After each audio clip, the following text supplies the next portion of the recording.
Have you ever wondered why people mostly consider Bleach anime being better than One Piece and Naruto? Basically, the big three. Sounds surprising, right? But hold on. Before saying anything, my favorite anime is Naruto, as you can easily figure it out. So, let's start. First of all, we have Bleach's well-built power system, which is actually quite completely explained from the early chapters of the manga. And beside that, after witnessing Bleach's power system, you can easily find that shit understandable.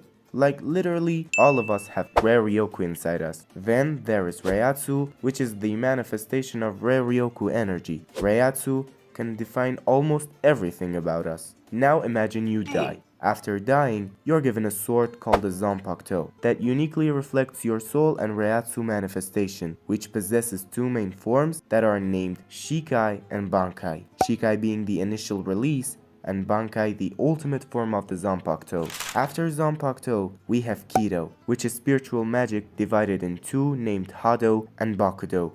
Hado being offensive and Bakudo being defensive and supportive. Lastly, as a Soul Reaper, you're capable of enhancing your mobility using a technique called Flash Step. Alright, lecturing about the power system is quite enough for now. Let's move on to the second phrase.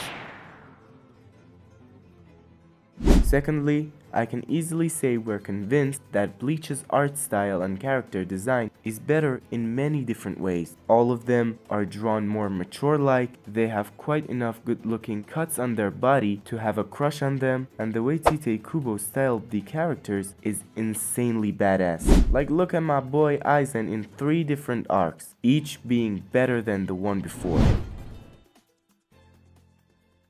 Thirdly, Bleach is significantly shorter than One Piece and Naruto when it comes to the amount of episodes, even by counting in their fillers. But to be fair enough, being shorter doesn't mean that it's better. Therefore, we cannot honestly count it as an advantage.